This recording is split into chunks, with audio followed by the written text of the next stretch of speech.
বর্ষা মৌসুম এলেই নদী ভাঙনের কবলে পড়ে টাঙ্গাইলের ভুয়াপুর ও গোপালপুর উপজেলা।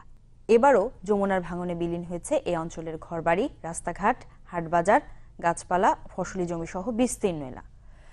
তবুও ভাঙন রোধে পানি উন্নয়ন বোর্ডের নেই কোনো দীর্ঘমেয়াদী পরিকল্পনা।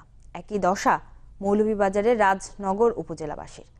ভাঙন ঠেকাতে স্থায়ীভাবে বেড়িবাঁধ নির্মাণের দাবি জানিয়েছেন তারা।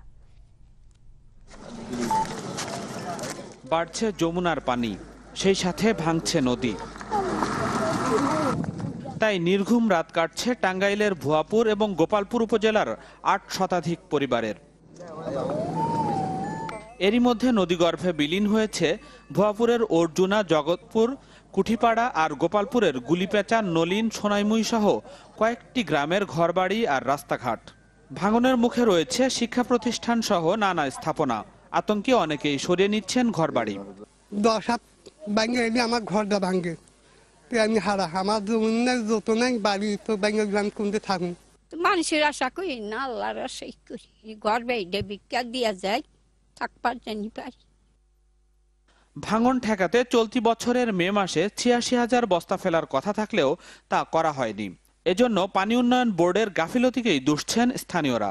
কন্ট্রাক্টরের কাজের গাফিলতিতে আমাদের অনেক ক্ষতি হচ্ছে, কাজের কোনো অগ্রগতি নেই। পরস্পর শুনলাম প্রায় ৩.৫ কোটি টাকা বা ৪ কোটি টাকার মতন একটা বাজেট আসছে। এইখানে এই এলাকায় ওই বাজেটের টাকাগুলো কোথায় গেল?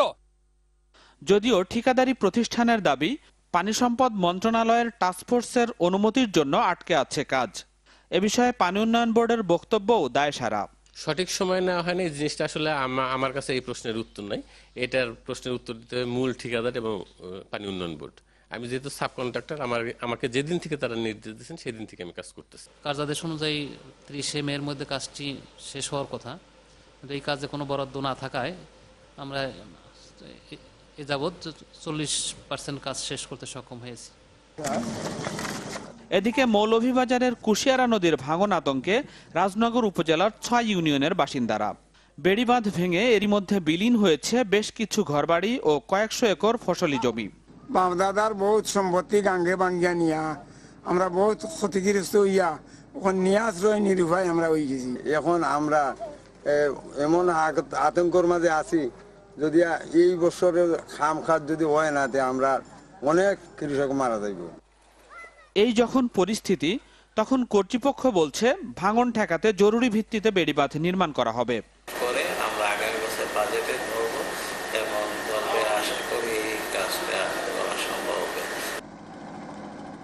বাঁধ নির্মাণে সরকারের দেয়া প্রতিশ্রুতি বাস্তবায়নের জন্য পথ চেয়ে আছেন এখানকার হাজারো মানুষ। নাজমুস সাকিব, চ্যানেল 24।